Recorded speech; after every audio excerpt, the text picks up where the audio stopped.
जी हाँ दर्शकों, ईरान ने ऐसा ऐलान कर दिया है, आईआरजीसी ने ऐसा कह दिया है कि उन्होंने 200 यूएस ट्रूप्स मार गिराए हैं, 11 से ज्यादा एयरक्राफ्ट डाउन कर दिए हैं और अब इसके बाद इस जंग में वो ट्रंप को सिर्फ हार देने वाले हैं। स्ट्रेट ऑफ होर्मुज पर वो कब्जा करके बैठे हैं, बाब एल मैंडेब पे भी कब्जा करने की धमकी है और पूरी दुनिया इस वक्त एक आर्थिक संकट की कगार पे खड़ी है। ऐसे में आज हमारे साथ इंडियन डिप्लोमैट दीपक वोहरा साहब जुड़े हैं अपने वैल्यूएबल ओपिनियंस लेके। सर, बहुत बहुत स्वागत है आपका हमारे शो पे। थैंक यू, आपने हमें वक्त दिया। आप शायद कहीं ट्रैवल कर रहे हैं, बट आपके ओपिनियन जहां कहीं से भी हो बहुत वैल्यू रखते हैं हमारे लिए, हमारी ऑडियंस थैंक के यू। लिए।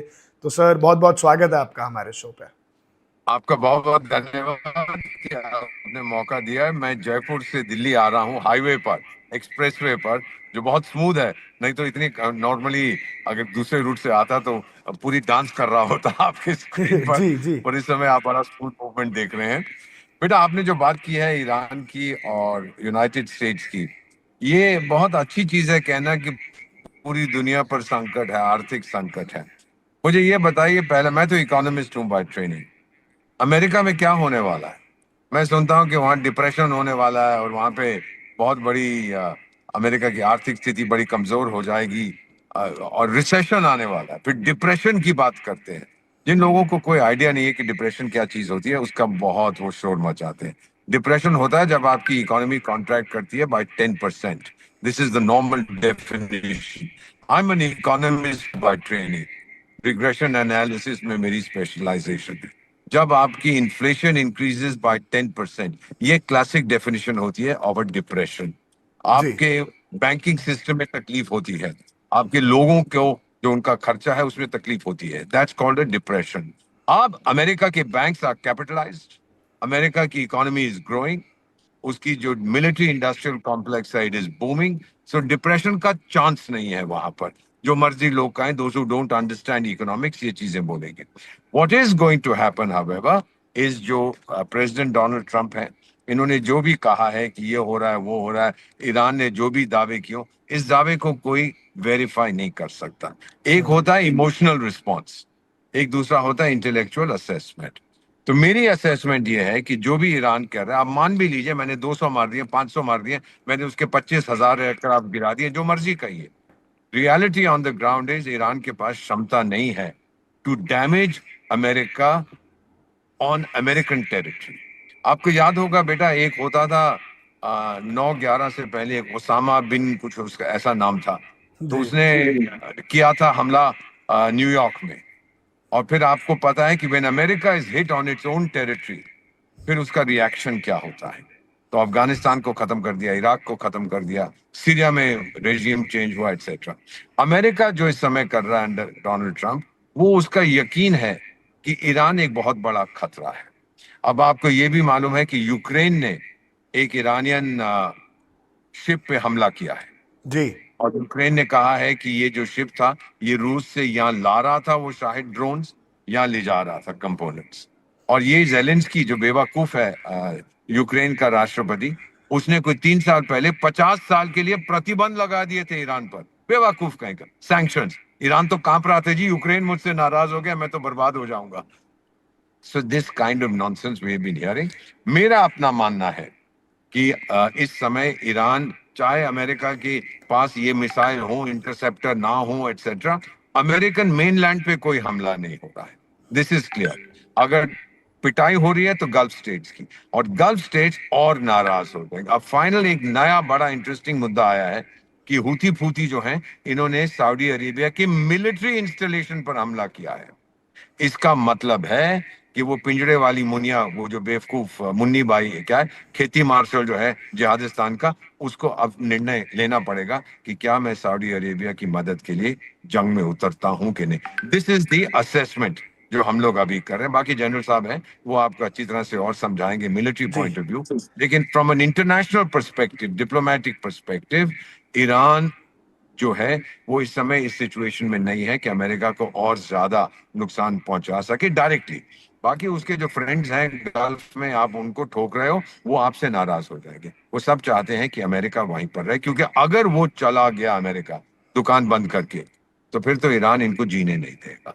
ये शिया सुन्नी कॉम्प्लेक्स, आप जितना मर्जी इसको डिनाई करिए, शिया सुन्नी की जो समस्या है ये बहुत पुरानी है और ये कहीं नहीं जा रही है। सो आई रेस्ट माय केस बेटा बाय सेइंग कि ये जंग चलेगी, ये कोई नहीं कह रहा कि कल खत्म हो जाएगी, लेकिन सिर्फ फाइनल जो मेरे कमेंट है, मैंने ये देखना है कि ये जो कुर्बानी और शहादत की बात करते हैं, ये कब तक मार खाता रहेगा Iran. Then we will see what is happening. This is my assessment. It depends कि उनकी लॉस बेयरिंग, मार खाइंग कैपेसिटी कितनी है, फिर देखते हैं आगे चल के क्या। अमेरिका पीछे नहीं हटेगा। आपको मालूम है नेतन्याहू अब चला गया है अमेरिका, उसका as we speak he is on his वे।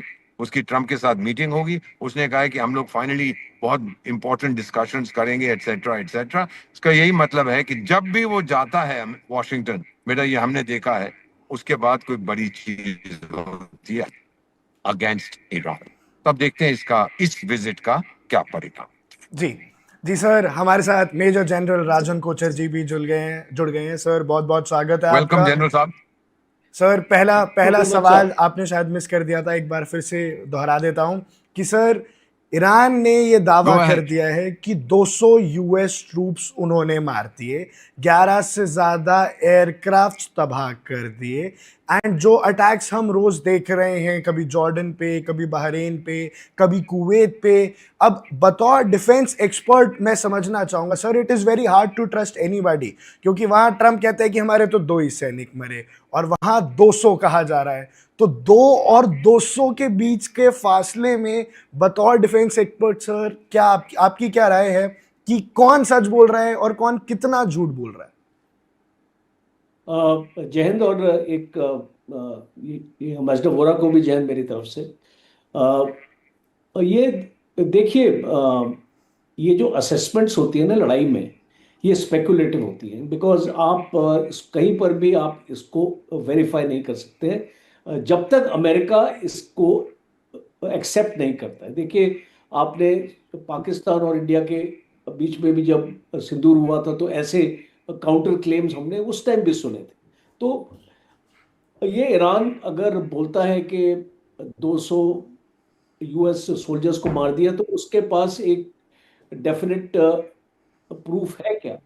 तो इसको प्रूफ नहीं है। दूसरा, जब 11 एयरक्राफ्ट्स की बात होती है तो अमेरिका ने भी काफी हद तक इसको एक्सेप्ट किया है।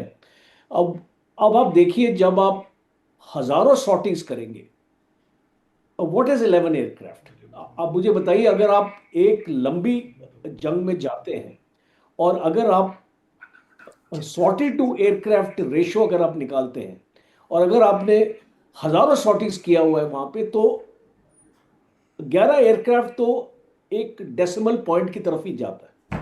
तो वो कोई इतनी बड़ी चीज नहीं है इतनी बड़ी लड़ाई में, जो अभी चौथे महीने में चल रही है और बीच बीच में 50 दिन तो कंटिन्यूस चली। जी और उसके बाद अभी भी 14 दिन आपकी कंटिन्यूस चली है और उसके बीच में स्पॉट्स में चली है, बीच बीच में कुछ ना कुछ होता। तो ये इसको बताना कि जो 11 एयरक्राफ्ट हो गए, 200 लोग मारे गए इस टाइप के, तो इससे ऐसी कोई एक आपको डिसाइसिव एज नहीं मिल रही है। अगर मैं इसको कंपेयर करूं ईरान के साथ क्या हुआ, और जैसे अम्बेसडर वोरा ने अपनी असेसमेंट दी है, इसको काफ़ी हद तक उनकी असेसमेंट को मैं एक्सेप्ट करता हूं, बिकॉज वो लॉजिकल है।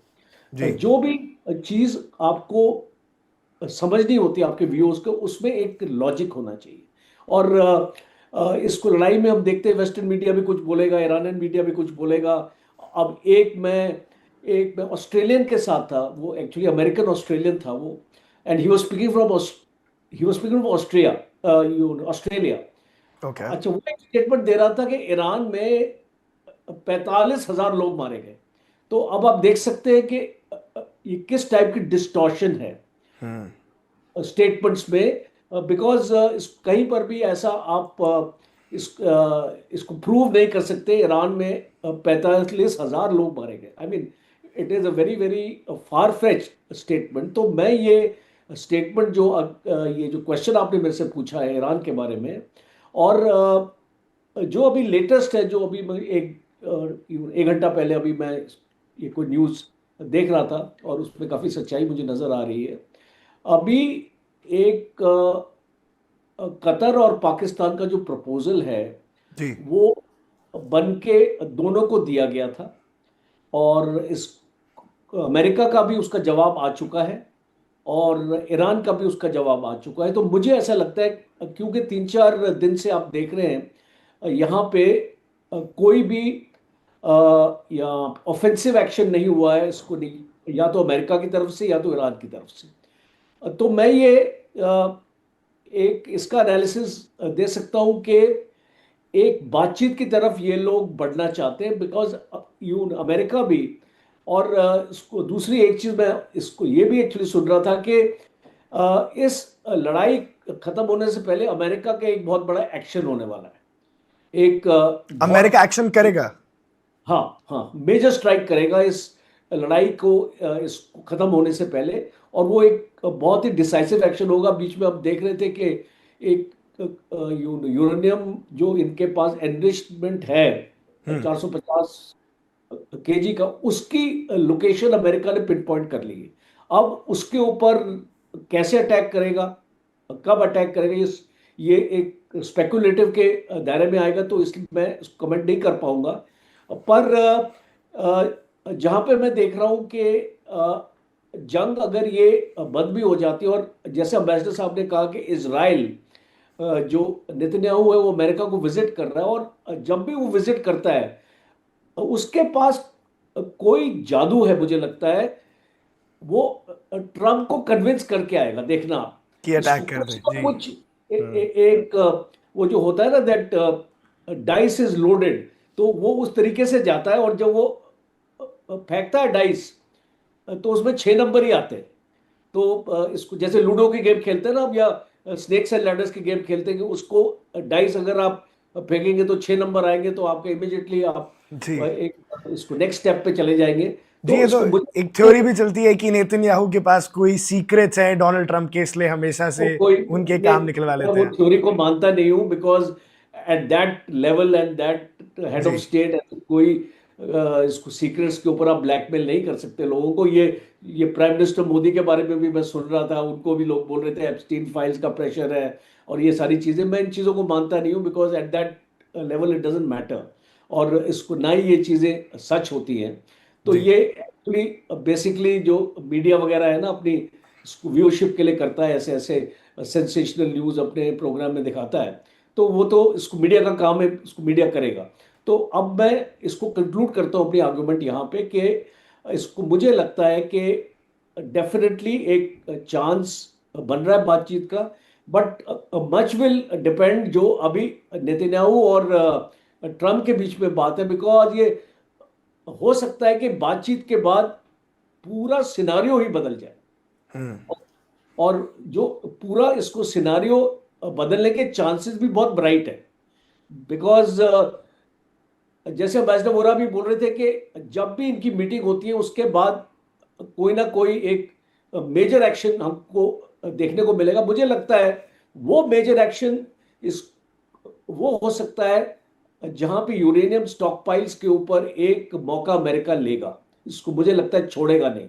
वो एक इसको मौका लेगा, चाहे वो सक्सेसफुल हो अनसक्सेसफुल हो, और इसको मोसाड की भी इंटेलिजेंस इनके पास है, और मोसाड काफी डीप इसको घुसा हुआ है ईरान में। और अगर ये जो अ, इसको खोमेनी के ऊपर जो अटैक हुआ था आयतुल्ला के ऊपर, वो भी मोसाड की इंटेलिजेंस का नतीजा था। तो हमको उसको भी नजरअंदाज नहीं करना चाहिए कि किस टाइप की इंटेलिजेंस आज अमेरिका के पास है, और आने वाले वक्त में किस टाइप का स्ट्राइक होने वाला है और कब होगा। जी सर, अब अगला सवाल मेरा दीपक सर की उसी पुरानी बात से है जिस पे उन्होंने अभी अपनी बात खत्म की थी। आज जेलेंस्की और आरागची, ईरान के फॉरेन मिनिस्टर, इनके बीच में भी तू मैं हो गई है, मीडिया में हर जगह चर्चा है।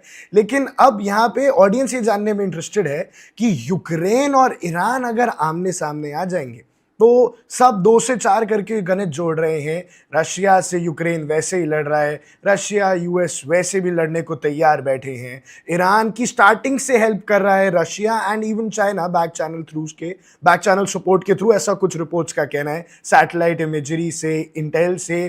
अब मेरा सवाल सर, दोनों अब बतौर डिप्लोमेटिक तरीके से भी, पहले दीपक जी से जानना चाहूंगा, वोरा सर से, फिर कोचर सर आपके पास आऊंगा, बट समझना मैं ये चाहूंगा, क्या ये दोनों वॉर्स के बीच में कोई मर्जर हो सकता है और एक वर्ल्ड वॉर 3 की खाई में हम झांक रहे हैं? वर्ल्ड वॉर 3 की आहट तो महसूस नहीं हो रही है? दीपक सर आपसे शुरू करेंगे। बहुत बहुत धन्यवाद। फर्स्ट ऑफ ऑल मैं इतना स्वीकार करता हूँ कि योर क्वेश्चंस आर ब्रिलियंट, आप बहुत अच्छी रिसर्च करते हैं, तभी तो आपको भारत के सर्वश्रेष्ठ एंकर्स में से गिना जाता है। So thank you very sir. Much. ये जो यूक्रेन के साथ हुआ है, मैं कुछ साल पहले ये बेवकूफ जो है सर्कस का जोकर, जो वहां का प्रेसिडेंट है, उसने ईरान के ऊपर प्रतिबंध लगा दिए थे 50 साल के लिए। ईरान तो काम गया था कि यूक्रेन ने प्रतिबंध लगा दिया। बेवकूफ आदमी है ये सर्कस का जोकर। अब जो हमला हुआ है और ईरान ने धमकी दी है कि मैं कीव पर हमला करूंगा, अगर जी। उसने किया, इसका मतलब है कि रूस के ऊपर प्रेशर कम हो जाएगा। अब कीव भिड़ेगा इसके साथ। और फिर कैस्पियन में कहते हैं कि यूक्रेन ने कई जहाजों पर हमला किया, जिसमें से एक ईरान का भी था। हो सकता है कि वो रूस के जहाजों पे हमला कर रहा हो, या वो जहाज जो रूस के लिए सामग्री ला रहे हैं, पता नहीं है। लेकिन मेरे को डर जो लगा, वर्ल्ड वॉर का तो भूल जाइए, पहले विश्व युद्ध में 30 देश लड़े थे, दूसरे में 60 थे। दोनों की शुरुआत यूरोप में हुई थी, नो क्वेश्चन, क्योंकि यूरोप बेसिकली एक बहुत वायलेंट कॉन्टिनेंट है। वहां पर जो उनकी शांति वांति है, वो सिर्फ आपकी चमड़ी के नीचे तक की है, एकदम से सामने आ जाती है। और दूसरी चीज बेटा याद रखिए, जो मेरा तजुर्बा है, जंग में पहले मौत सिपाहियों की नहीं होती, सच्चाई की होती है। किसी को नहीं मालूम है कि सच्चाई यहाँ पर क्या है। लेकिन अगर अगर ईरान ने बदला किसी ब्लैक सी में यूक्रेनियन शिप को टारगेट करूंगा, और वो शिप हुआ किसी देश का, ईरान की खैर नहीं है। क्योंकि फिर आर्टिकल 5, फॉल्स फ्लैग, कोई जहाज जाएगा, हमला ये करेंगे, नेटो वाला बोलेगा जी ये फिनलैंड का था, या इंग्लैंड का था, या जापान, ये जर्मनी का था, या फ्रांस का, और फिर ईरान पे कहर टूटेगा। उसको पता नहीं है कैसी मार पड़ेगी। मैंने तो देखा है, अफगानिस्तान में तो था, जब नेटो ने, जब वो 9/11 के बाद ठोका था, नेटो देश भी शामिल हो गए थे। पहली बार आर्टिकल 5 को उन्होंने इस्तेमाल किया सिर्फ अफगानिस्तान के जंग में। मार मार के नाक में दम कर दिया था बेटा। मुझे याद है, डोनाल्ड रम्सफेल्ड उनके डिफेंस सेक्रेटरी थे अमेरिका के, उनसे पूछा गया कि आपने इतना ठोका है, अब वो तो दौड़ रहे हैं इधर से उधर तालिबान, कि भाई माफ कर दो, जितने उसामा नाम के लोग अफगानिस्तान में, सबको उठा के ले जाओ। और डोनाल्ड ट्रम्प में मैंने टीवी पे देखा, कहता है नहीं करते। तो ये उसका घमंड उस टाइम पे था, ये अमेरिका से गया नहीं है। अमेरिका का कितना उम्र, क्या उस देश की, 250 साल की। अभी 250th एनिवर्सरी जी। सेलिब्रेट की है, और इस 250 साल में सिर्फ 20 साल अमेरिका ने जंग नहीं किया है। It's a war economy. वो लड़ता रहेगा, वो जीतना चाहता है, वो लड़ना चाहता है, क्योंकि उसका मिलिट्री इंडस्ट्रियल कॉम्प्लेक्स दुनिया का सर्वश्रेष्ठ है। सो मेरा अपना मानना है कि अगर ईरान ने ये किसी नेटो देश की सही तरीके से, या रियल किसी नेटो के देश के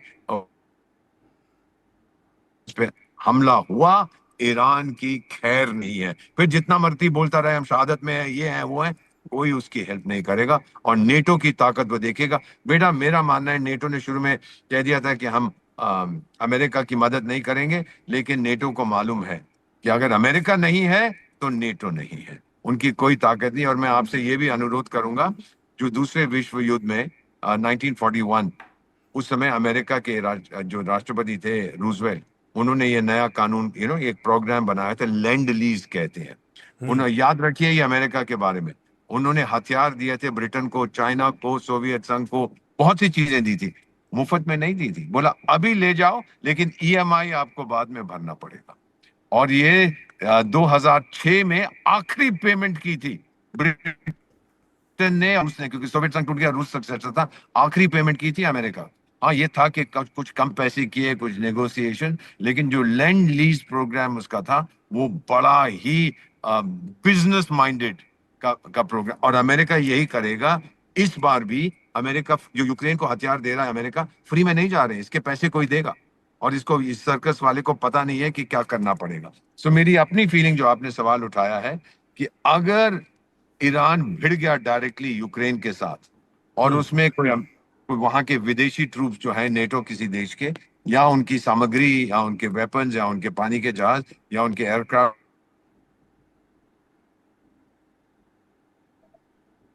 ईरान जैसा हम उसको जानते हैं,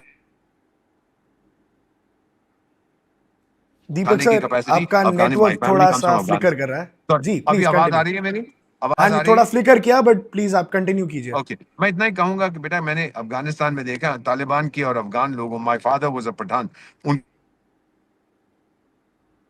बहुत है, लेकिन वो भी नहीं सह पाए थे, उन्होंने भी हाथ खड़े कर दिए थे। अब देखता है ईरान कब तक करे। अगर नेटो कूद पड़ा, जो चाहता है डोनाल्ड ट्रंप, जो इजराइल चाहता है, फिर आप देखेंगे कि ईरान को बहुत और मार पड़ेगी। बहुत बड़ा एक अटैक नेतन्याहू जो जा रहा है, ये प्लान इसी करेंगे इसी में एक अल्टीमेटली। क्वेश्चन सर ऐड करूंगा कि अगर नेटो कूद पड़ा, एक और इंफॉर्मेशन ऐड करूंगा। कल ही की बात है कि यूके को भी धमकी दे दी ईरान ने। सीधा यूके के नए प्राइम मिनिस्टर को मैसेज दिया कि हमारी तरफ देखना मत, और अगर आपके यहां से यूएस की तरफ से भी कोई भी मिसाइल फायर हुई तो आप भी हमारे डायरेक्ट निशाने पे होंगे। अगर मान लो नेटो इन्वॉल्व होता है तो फिर रशिया का क्या रुख होगा, और अगर रशिया इन्वॉल्व हो रशिया गया। बिल्कुल नहीं, रशिया बिल्कुल इन्वॉल्व नहीं होगा। वो क्यों इन्वॉल्व होगा? उसका क्या लेना देना है? अपने आप को बर्बाद करना चाहता है?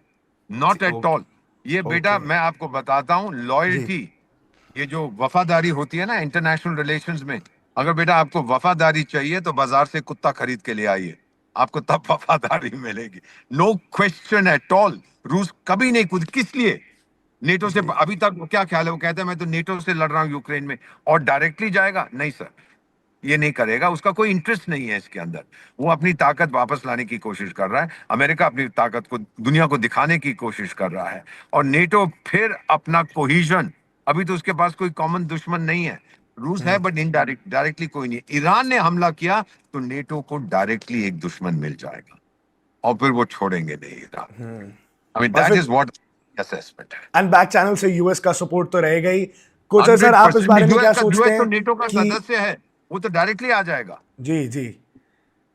कोचर सर, आप इस बारे में क्या सोचते हैं? क्या आप सहमत सहमत हैं वोरा सर की बात से? इसको मेरा कुछ एक डिफरेंट पर्सपेक्टिव है यहाँ पे। पहले तो पर्सपेक्टिव है कि ईरान जी। के पास वो क्षमता नहीं है, ताकत नहीं है कि वो एक नया फ्रंट खोले। बिकॉज अब वो लड़ रहा है, वो धमकियां ही दे सकता है, वो अपना एक नया फ्रंट नहीं खोल सकता। उसके पास ये ताकत नहीं है, क्षमता नहीं है। और वो जो उसके पास एक रेजिडुअल पावर हम जिसको बोलते हैं, एक लॉजिस्टिक स्टेमिना हम जिसको बोलते हैं, वो इतना नहीं है कि वो एक इसको नया जंग इसको यूक्रेन के साथ अपना शुरू कर दे। दूसरा है कि यहाँ पे कैस्पियन सी का जो एरिया है, बिकॉज एक एक क्रूशल लॉजिस्टिक कॉरिडोर बन गया है ये।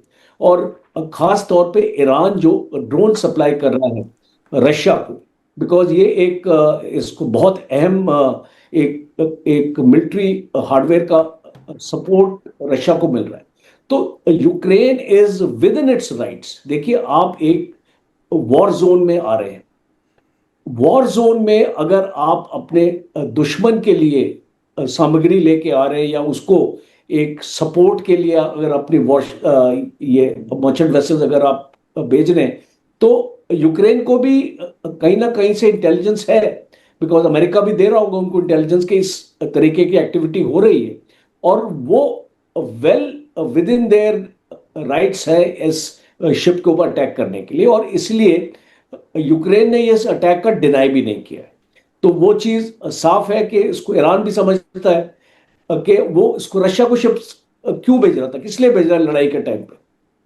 इसको एक ही मकसद हो सकता है कि वो उसको जो भी उसको ड्रोन उसको चाहिए, इसको रशिया को वो उसको सप्लाई हो रहे हैं। तीसरा, नेटो का एंगल यहां पे आ जाता है। अब आप देखिए, इसको यूक्रेन तो नेटो का हिस्सा नहीं है, तो इस कहीं पर भी इसको मुझे नहीं लगता कि इसमें कोई भी इसको नेटो की इन्वॉल्वमेंट होने वाली है। बिकॉज अगर ये इसको यूक्रेन की इसको वेसल पे इसको यूक्रेन ने स्ट्राइक इसको ईरान के ऊपर किया, तो दैट इज ये उसमें आर्टिकल 5 तो नहीं आ सकता है।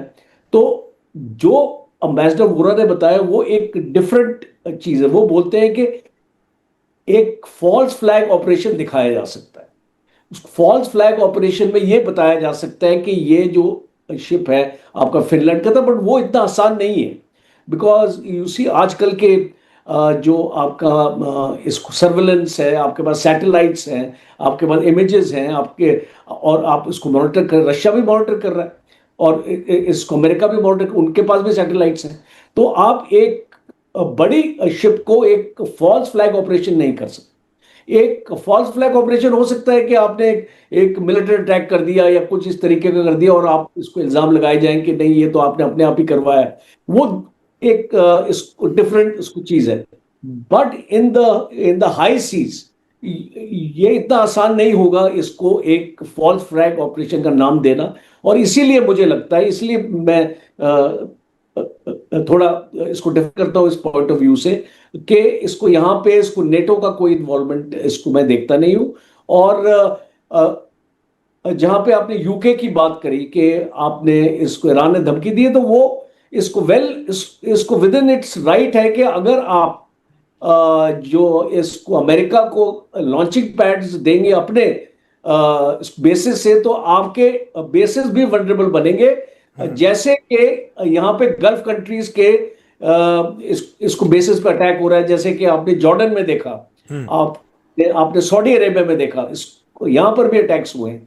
और ऑफ कोर्स हम ये हॉर्मुज में भी देख रहे हैं अटैक्स हो रहे हैं। तो वो एक जायज बात है कि जब एक अगर आप अपनी जमीन से अगर इसको मेरे ऊपर हमला करेंगे, फॉर एग्जांपल मैं देखता हूं, सपोजिंग इसको बांग्लादेश से एक अटैक आता है हमारे ऊपर, और वो इसको क्या हम उसका जवाब नहीं देंगे?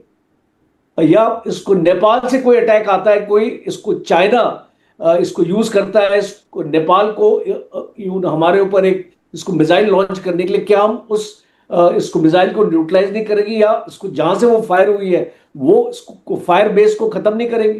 तो ये एक लॉजिकल है लड़ाई में। और अगर आप इसको यूके को अगर आप इसको ऐसी अपनी धमकी देते हैं कि आप इसको यूज करेंगे, तो वो इसको ईरान उस जवाबी हमला करेगा। You may be part of NATO, but अगर आप इस लड़ाई में कूदेंगे तो आपको भी वो जवाबी कार्रवाई मिलेगी। जी जी। अब सर आपने मिडिल ईस्ट की बात की, वहीं मिडिल ईस्ट पे एक और फ्रंट खुल चुका है, सऊदी अरेबिया की आपने अभी बात की, और दीपक सर हमारे साथ बैठे हैं तो मैं येमन की बात ना करूं ऐसा होगा नहीं। सर अब हूतीस तो खुला हमला कर रहे हैं, फिर कभी सऊदी अरामको पे बम गिरा देते हैं। Saudi Aramco is one of the biggest companies in the world. तो सऊदी अरेबिया एक तरफ तो ईरान हमले कर ही रहा था, अब येमन के हूती रिबेल्स भी कंट्रोल से बाहर जाते दिख रहे हैं। तो सर इस फ्रंट पे क्या होने वाला है, और क्या मिडिल ईस्ट अब कभी स्टेबलाइज हो पाएगा? जॉर्डन, कुवैत, बहरीन, हर जगह इतना अनरेस्ट है, प्रॉक्सी वॉर्स चल रही हैं। तो इससे तो अगर ये जंग रुक भी जाती है तो भी अनरेस्ट रहेगा और ऑयल स्टेबिलिटी आएगी नहीं, ऑयल की हमें हमेशा किल्लत रहेगी। हमें तो नहीं रहेगी क्योंकि हम लोगों ने दूसरे बंदोबस्त किए हैं, लेकिन अगर ब्रिटिश एयरबेसिस से अमेरिकन जहाज उड़ के ईरान को ठोकते हैं और ईरान ब्रिटेन को ठोकता है, that is straight forward article 5 कि आपने अटैक किया है एक देश के ऊपर जो नेटो का मेंबर है। अफगानिस्तान में भी हमने वही देखा, पहली बार आर्टिकल 5 को इन्वोक किया था, फर्स्ट एंड ओनली टाइम, कि आपने ठोका है हमको, अब हम आपको जवाब देते हैं। सो दिस वाज द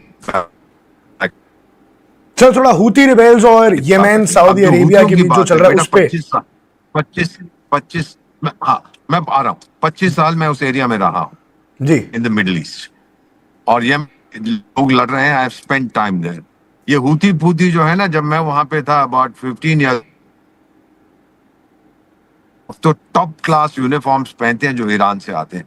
मेरा सवाल ये है, और मुझे अभी तक किसी ने जवाब नहीं दिया, आपने हमास को क्यों बनाया? दामाद है आपके? हिज़्ब बनाया चाचा? हूती क्यों बनाया? ससुर हैं आपके? What are you planning to do over there? आपने इनको बनाया इजराइल को तंग करने के लिए, और आप ये बंद कर देंगे बाबल मंडप और ये और वो जो बकवास वो कर रहे हैं करेंगे।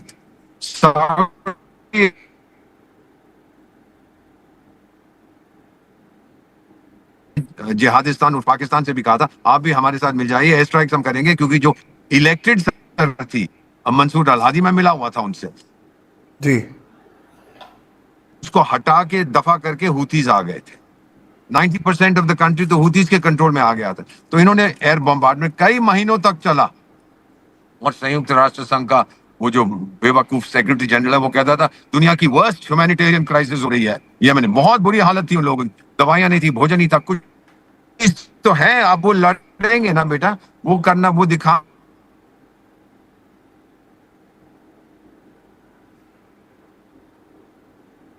दीपक सर, अब क्या कहते हैं, आपकी बिल्कुल सही कहा, आवाज 50 आप फ्रीज कर गए स्क्रीन पे, शायद उसको नेटवर्क बंद का कर, थोड़ा इशू है। सॉरी, नहीं फिर से मैं बता रहा हूँ कि हाँ जी, अभी प्लीज। अभी आवाज आ रही है मेरी, कैन यू हाँ जी, हियर आप एक मी? बार प्लीज रिपीट कर दीजिए, मैं फ्रीज इतना कर ही गया कहने था। था कि जब था हुथियों ने, जो कहा जाता है मिसाइल्स वहां से आई थी, मिसाइलें कहां से मिली इनको?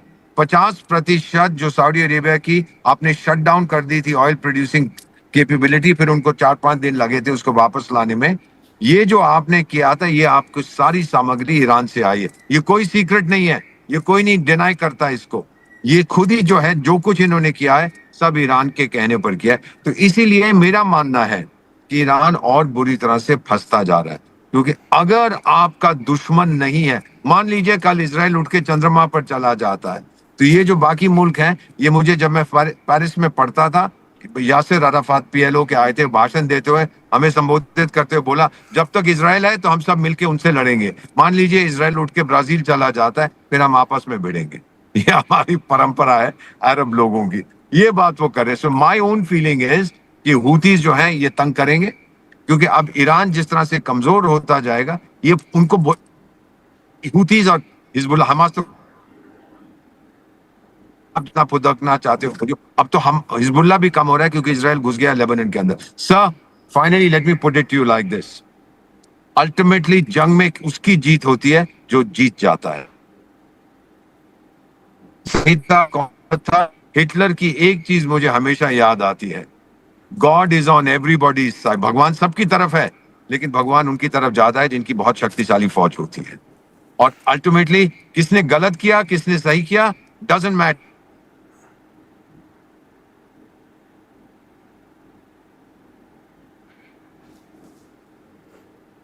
जी, सो इट वोंट मैटर किसने गलत किया किसने सही किया।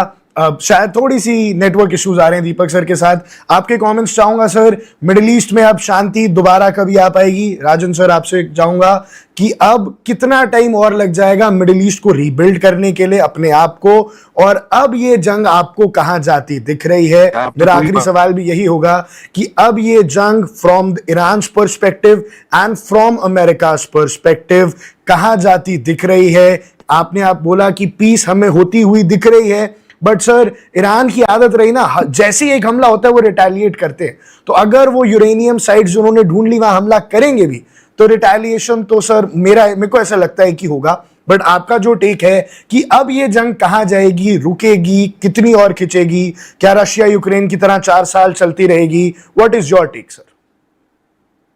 देखिए आकर्ष, यहाँ पे हम इसको रशिया और यूक्रेन के साथ कंपेयर नहीं कर सकते हैं, बिकॉज ना तो लॉजिस्टिक स्टेमिना अमेरिका के पास है इतनी लंबी जंग लड़ने के लिए, और ना ही ईरान के पास है, because this is attrition war.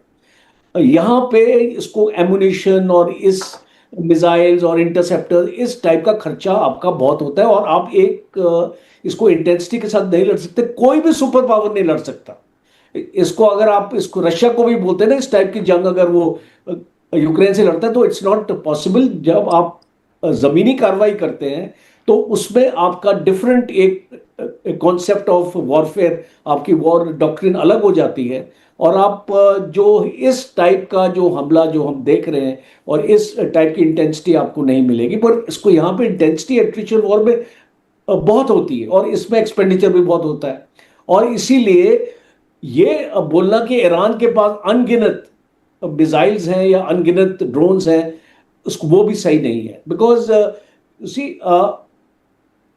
कोई भी एक डेफिनेट इंफॉर्मेशन के साथ हम इसको नहीं बोल सकते, लाइक इन द सेंस के इसको डोनाल्ड ट्रंप बोलता है कि हमने उनका 90% उसको खत्म कर दिया, इसको वो भी एक्सट्रीम एक स्टेटमेंट है। ईरान इसको बोलता है कि हमारे पास अभी इतना है कि हम इसको सालों तक लड़ सकते हैं, वो भी एक्सट्रीम स्टेटमेंट है। तो अगर एक लॉजिकल स्टेटमेंट लेके अगर कोई भी देश हो, अगर उसका एक्सपेंडिचर रेट अगर आप देखें, और अगर आप देखें कि अभी तक ईरान ने कितनी स्ट्राइक्स अपने कर ली और कितनी अपनी मिसाइल्स उसको यूज हो चुकी हैं, तो आप एक लॉजिकल और एक काफी एक्यूरेट आप असेसमेंट कर सकते हैं, जो इसको मेरे हिसाब से ये है कि at the most 2 to 3 months, तो इससे ज्यादा ईरान इस लड़ाई को नहीं जीत सकता है। और इसलिए ईरान में अभी आप देखिए वो इजराइल के ऊपर हमला नहीं कर रहा है, और वो अपनी इसको मिसाइल्स को भी अगर आप देखिए तो अभी जो आपने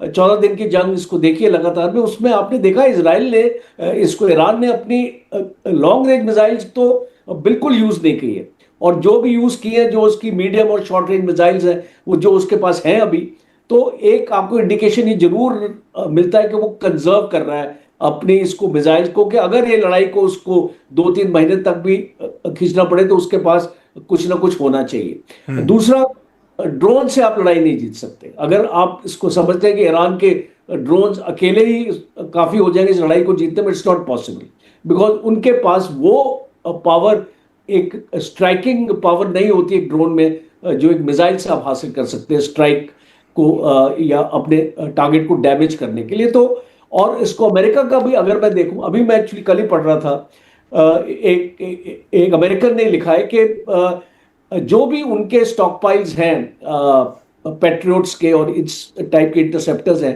वो भी डिप्लीट हो रहे हैं, और इसको अमेरिका भी आप देखिए 800 बेसिस मेंटेन करता है वर्ल्ड में, और उसके लिए एक रेवेन्यू बजट होता है जो एक साल में तय किया जाता है कि हमको 800 बेसिस के लिए हमको कितना एमुनिशन चाहिए होगा, हमारा एक्सपेंडिचर कितना होगा, हमारा मेंटेनेंस पे कितना होगा, हमारी वॉरशिप्स के ऊपर कितना होगा, हमारी सबमरीन्स और ये हमारे एयरक्राफ्ट कैरियर्स पे होगा। तो वो इसको रेवेन्यू बजट के हिसाब से काम करते हैं। अभी इसको कांग्रेस ने इसका अप्रूवल नहीं दिया जो अमेरिका ने पैसा मांगा है अभी तक, इसको मेरी जानकारी के हिसाब से। तो उसको वहां पर भी एक बंदिश होती है कि भाई अभी हमारे पास अप्रूवल भी नहीं है। दूसरा, अमेरिका जो एक डिफेंस इंडस्ट्री है उसकी भी एक कैपेसिटी है इसको मैन्युफैक्चर की, और जब आपका जो एक्सपेंडिचर इतना आपका बढ़ेगा तो वो उसकी रिप्लेनिशमेंट भी उतनी ही कम होगी, और इसको आने वाले वक्त में अमेरिका अपने पास रिजर्व भी रखना चाहेगा, बिकॉज इसको Iran is not the only front for America. कल आपका ताइवान का फ्रंट भी खुल सकता है, तो क्या करेंगे आप जब आपके पास एमुनिशन नहीं होगा, इस तरीके की चीजें नहीं होंगी।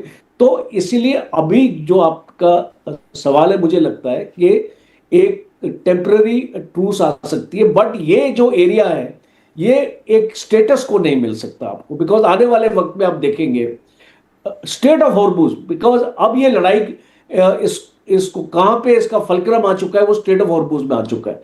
अब स्टेट ऑफ हॉर्मुज का कंट्रोल क्या ईरान छोड़ेगा, और इसको क्या अमेरिका जो एक ईरान से ये कंट्रोल ले पाएगा, ये बहुत बड़ा क्वेश्चन है।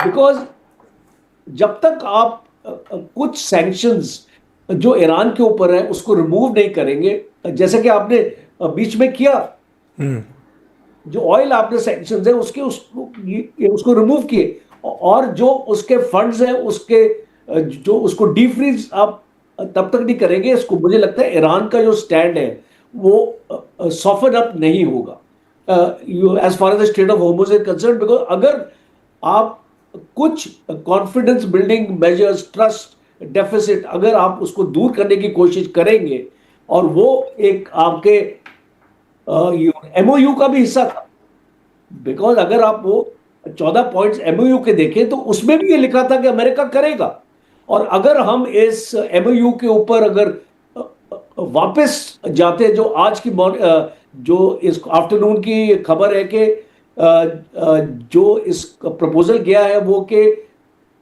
We restart working on the MoU, और उसका अमेरिका का भी जवाब आ गया है और ईरान का भी आ गया। अब हमको नहीं पता क्या जवाब आया, उसको एनालाइज करना जरूरी है, शायद आपके मीडिया चैनल्स हमको बता पाएंगे कि क्या जवाब आया है।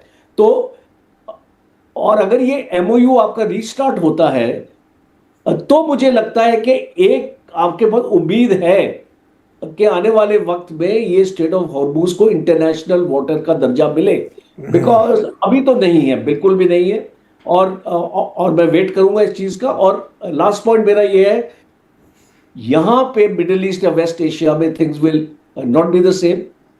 अब टर्की को तैयार किया जा रहा है। सी देखिए, अभी इस अमेरिका की आप इसको स्ट्रेटजी देखिए, ये उसने ईरान को तो तैयार अपना कर रखा है अगेंस्ट, ये इजराइल को तैयार इसको कर रखा है against Iran, but now Turkey को F-36 हवाई जहाज दिए जा रहे हैं और उसको और उसकी क्षमता को और उसको मजबूत किया जा रहा है, बिकॉज अमेरिका की स्ट्रेटजी है कि आने वाली लड़ाई में टर्की की भी हेल्प ली जाए। दूसरा, इसको सऊदी अरेबिया को न्यूक्लियर एक डील हुई है, वो भी बहुत इंपॉर्टेंट है समझना, बिकॉज वो 30 साल का जो एग्रीमेंट हुआ है वो सऊदी अरेबिया के साथ, कि वो ये अमेरिका क्यों चाहता है यहाँ पे इसको सऊदी का एक इसको काउंटर इसको बनाने के लिए ईरान को आने वाले वक्त में, क्योंकि जो डोनाल्ड ट्रंप ने अभी हासिल नहीं किया वो आने वाले वक्त में हासिल करने की कोशिश करेगा, उसमें एब्सोल्युटली कोई डाउट नहीं है। और जो ये ताकत है प्रॉक्सीज की, ये एम्बेसडर वोरा भी बता रहे थे, ये इसकी ताकत काफी डिप्लीट हो चुकी है, बिकॉज अगर इसको ईरान का दबदबा था इस एरिया में वो एक्चुअली प्रॉक्सीज की वजह से था। तो अगर इसको तीनों का अगर मैं जिक्र करूं, इस हमास का, हिजबुल्लाह का और हाउतीज का, हाउतीज इतना इंपॉर्टेंस नहीं रखते इस एरिया में, उनको कंट्रोल किया जा सकता है, बिकॉज एक बार आप उसको जानते हैं सऊदी अरेबिया भी लगा हुआ है उनको कंट्रोल करने के लिए, और इसको यूएई और सऊदी अरेबिया के बीच में डिफरेंसेस हुए थे इसको यमन में, और इसको हिजबुल्लाह की स्टेइंग पावर ऑलमोस्ट 50 to 60% कम हो चुकी है। और ये जो लेबनान का कैंपेन है ये थमने वाला नहीं है। अभी जो नेतन्याहू आए हैं ना यहाँ पे, आने वाले हैं, जो ट्रंप के साथ मीटिंग है, उसमें लेबनान का बहुत बड़ा इशू आने वाला है, और वो इसको नेतन्याहू उससे पीछे नहीं हटेगा। तीसरा, हमास को आपने प्रैक्टिकली, दो अभी इसको पूरा उसका सफाया नहीं हुआ है, बट प्रैक्टिकली अभी वो कोई इतना मेजर थ्रेटनिंग फोर्स आपके लिए नहीं है। तो ईरान के लिए बहुत बड़े झटके हैं, और हम जो हमारी नज़र है वो खाली इसको ईरान के मिसाइल्स और न्यूक्लियर उस पर रहती है, बट जो उसके मेन वेपन्स हैं, जो उसके ब्रह्मास्त्र हैं, उसको तो आपने खत्म ही कर दिया ना। तो आने वाले इसको वक्त में ईरान को एक घेरने की कोशिश की जाएगी, और जो इस स्ट्रैटेजी पे अमेरिका ऑलरेडी काम कर रहा है। सर थैंक यू, बहुत अच्छे से आपने एक्सप्लेन किया कि मिडिल ईस्ट का भविष्य कैसा रहेगा, पावर बैलेंस को समझाया। अब समय की कमी है, बस last words Deepak Vora sir से लूंगा। Sir, where is this war going?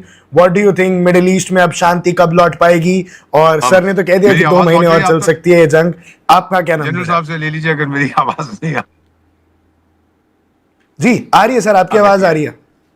Okay, मैं इतना ही कहना चाहता था कि जहां तक I put it very bluntly, और कि एक तो ये जो स्टेटमेंट्स वगैरह देते हैं इसमें ज्यादा आप ध्यान मत दीजिए। मैं डिप्लोमेसी में 53 साल हो गए, हम भी बहुत चीजें कहते हैं, करते कुछ और हैं। बाकी जो मीडिया है उनको बहकाने के लिए भाई ये हो रहा है, ये हो रहा है, तो बड़े बड़े एनालिसिस लिखे जाते हैं एटसेट्रा, रियलिटी कुछ और होती है। इतना ही कहूंगा जहां तक मिडिल ईस्ट का सवाल है। आई एम सॉरी अगर किसी को बुरा लगे, अभी तो पार्टी शुरू हुई है, अभी आप देखिए वहां पे क्या क्या होता है।